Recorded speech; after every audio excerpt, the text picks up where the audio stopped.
WHYnot Results. That was the worst one you've ever done right there. I am here to improve cheese factor. You don't like that? So today, I'm Jimmy Teller. This is Mario Lizarraga. Today we're going to be talking about upsell and cross-sell. And this episode is part of our season on lifecycle marketing. And let's go ahead and cut to just a quick overview of lifecycle marketing, and then we'll dive in deep on upsell, cross-sell strategies. Let's go ahead and cut over to that. So before we go through the different stages of lifecycle marketing, what I'd like to do is make sure that you're thinking about two separate things. I want you to remember that your prospects are people. So I don't care if you call your customers, clients, patients, students, whatever. I don't care if you sell B2B or B2C. At the end of the day, you sell person to person. And it's important to create a narrative, create a story, create a brand that people can relate to, people can associate with. The other thing that I want you to remember is that systems scale relationships and processes scale relationships. So having those systems, having those processes within your business is absolutely critical to your overall success. So let's quickly go through the different stages of lifecycle marketing. So it starts with getting traffic to your business. So this is to your blog, getting traffic to your website, also gaining traction on social media, getting people to engage and interact with you throughout these different platforms and across these different mediums where people may look. Okay, the next stage is converting leads.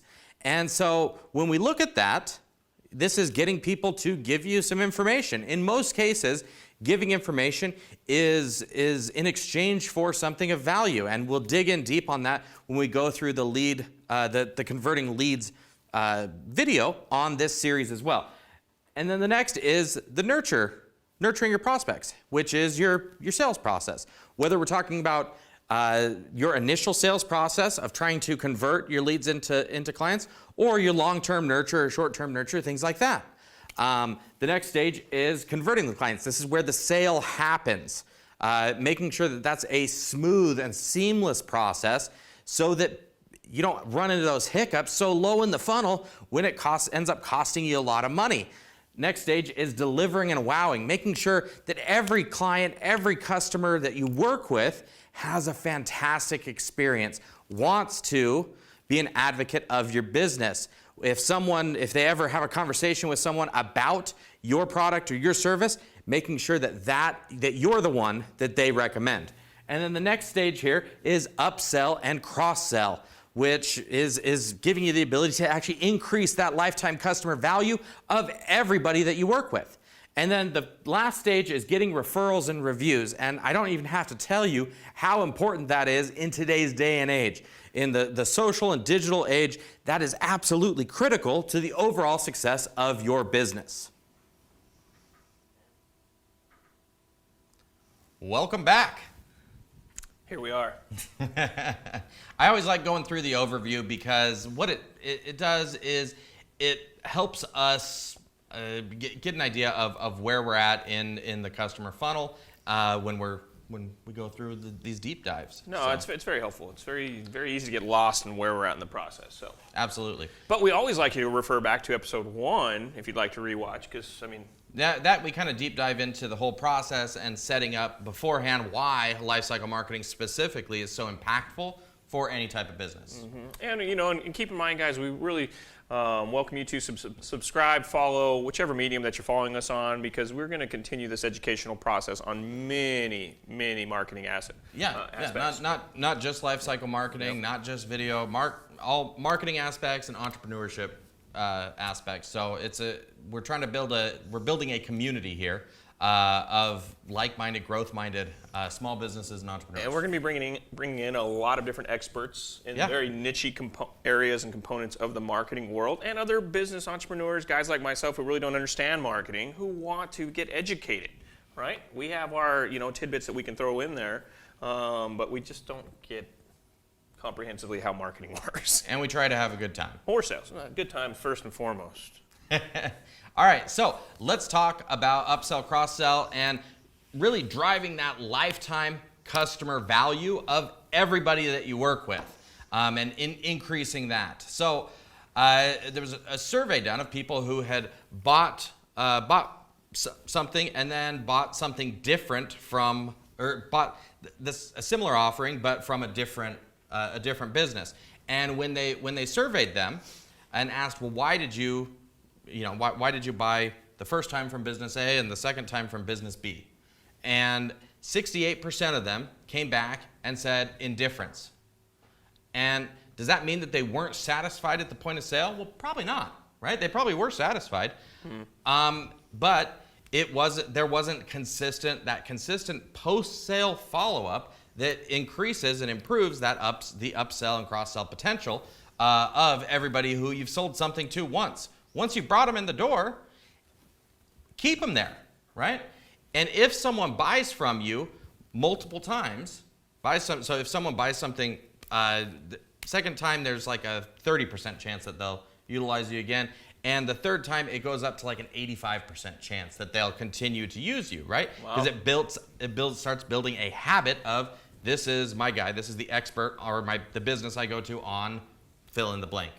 And a lot of the time, especially with like a cross-sell as opposed to an upsell, people just don't realize that you sell this other thing too, or this other service, or this other whatever. And so they forget about you. As impactful as you might be at the point of sale, if you're not consistently following up, consistently delivering that value, and if you want to watch more on that, go back to our Deliver and Wow episode. But that's what tees up these other offers that you can make later on to increase that lifetime customer value of everyone that you work with. You know, one thing that comes to mind as you talk about this is I never know what is too much. I get caught up in my own head. Even if I have the systems in place to communicate whatever I want to cross-sell, upsell, I really don't understand the timing, right? And I would think that there's probably some methodology to that. I don't know. Sure. And I don't know what's too much, and I don't know if that changes per industry. I don't know if you can get away with more in certain industries versus if a professional service like an insurance agent. I mean, I don't know. I don't want to drive I'm really concerned about looking ridiculous, A, and B, just trying to push too much. Well, and there's two different aspects to it. So one is education. So post-sale education, and then there's post-sale offers. And just like with a normal sales funnel, you build them, you educate them, build them up, and when someone's ready, right, that's where there's that call to action with that next offer or that next thing that you could sell. Sometimes it's a matter of strategically placing an upsell right at the point of sale. So like a lot of online vendors will do that sort of thing. Even a lot of service-based businesses, they'll go to the closing table with the intention of, hey, would you like to add this other thing, or this other product, service, whatever, on, and that way they can increase the overall ticket price or overall initial customer price, and that's a quick upsell. Or there's things in the future to add continuous value to whatever you did, and it deepens the relationship with your client or customer. Yeah, I mean, when you hear it, it totally makes sense. I mean, it really does. I still say a guy in my boat, and I still need that professional to give me guidance, right? It's hard for me to kind of determine, when I should be just offering education versus when I should be offering just go for the offer, go for the sell itself. And I personally, speaking, I just really appreciate having somebody else who can guide me in that arena. And so knowing that there's specialists out there, which we know quite a few of them, it's been a big help, but it's still a little fuzzy for me, even though I hear about it all the time, to be quite honest. Well, I think when you lead with the intention of reciprocity initially, and things that are going to, like I said, deepen the relationship and improve the way that client can benefit from the product or service or whatever that they already bought, that they already paid for, right?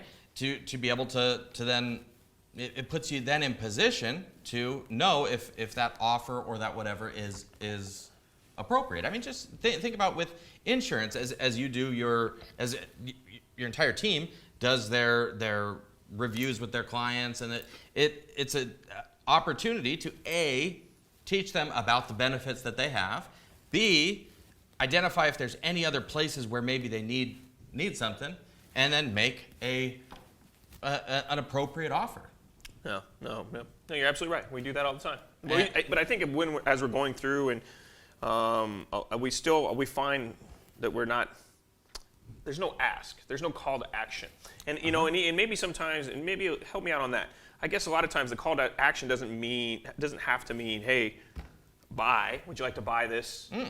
You know, I guess we can kind of go through that process and focus on some other call to actions. Hey, sign up for Goofball newsletter maybe, or something else. Hey, like my Facebook page. Follow me here. I mean, so maybe I'm missing the boat on a lot of those options, right? Through that whole upsell, cross-sell. So maybe the upsell or cross-sell is, hey, just subscribing to me. Would that be considered a cross-sell? We have not monetary, I guess. We have current clients that I know enjoy these episodes and they've worked with us in the past. They'll more than likely continue to work with us. But it's a matter of again, continuously improving the value and getting your client value. And when you provide value for your clients, then, and like I said, you know this. I know that you do it. You wouldn't have been able to be in the number of businesses you've owned or been successful in all of these different things if you didn't know that. No, customer service is where I focus. It's kind of no rhyme or reason. It's kind of just second nature to me. So you're talking about, you don't feel like you have a process in place. You're just treating people like people. That's right. I mean, yeah, and so yeah, I think that you have the right things in place over there. It's just I treat you like family. Pure abuse. Pure abuse. I know that I get abused around here. There's no doubt about that. Hey, I'm an equal opportunity. Client, friend, family. You're all family to me. And so another angle with this is looking at, so a lot of service-based businesses, and insurance would definitely fall into this category, but even a lot of consultants and a lot of different businesses are focused very much so on recurring revenue, right?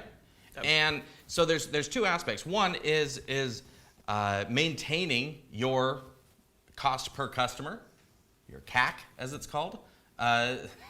Wow, take it easy. That is what it's referred to. Increasing your cost per customer, or even maintaining your cost per customer. How you doing there? I'm really struggling. I can't take him anywhere. No. And if you're using that as a benchmark, and then if it's appropriate, then having other offerings and other things as well. When I worked at Infusionsoft, and I was there for about 10 years. And when I worked there, we obviously, as a subscription model, right? And so maintaining the customer base was obviously absolutely critical. But then when we started introducing some of these other offerings like our Elite Forum and these other things where for certain businesses they come and get, and it was paid service, get more education, or when we did our Icon, which is a big conference, a user conference every year.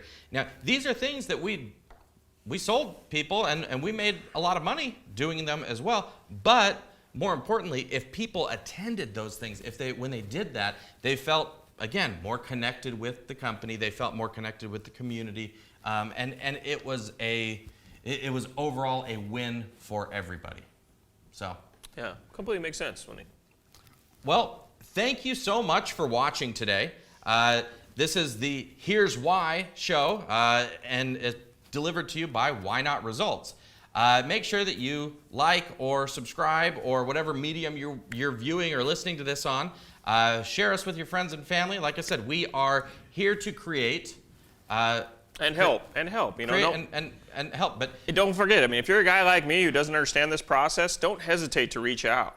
You know, this is what we're here for. We've surrounded ourselves with the pros like Jimmy. This is why we partnered up, because I was recognized that there was such a lack, and so our partnership is such a great balance on this. But we have these pros that you need to talk to that can give you the guidance that if you're anything like me, it gets a little fuzzy and confusing on the process that we need to put in place. Those guys can help you get the process, and it's such a relief knowing that you are addressing these issues, and especially knowing when you're building the very thing that you want to sell at the end of the day, which is a business. Absolutely, and I appreciate you saying that. And yeah, like you said, don't hesitate to reach out. We will throw a link down in the description if you're viewing this on any social medium, where you can actually request an initial consultation with someone from our team. Okay, it's free. We'll be able to break down different aspects of your business depending on what you're wanting to focus on, drill in on your ideal client, and talk through different ways to help you improve these different aspects of your marketing funnel. And so you'll, at the bare minimum, walk away with knowledge that you can execute. And who knows? Maybe you'll work with us and work here in this incredible studio, where we can create a lot of content very quickly and distribute it across several mediums and several different places. So thank you so much for watching today. And I'm Jimmy Talbert. Mario Lizarraga signing off. Signing off. Have a great day. See you soon.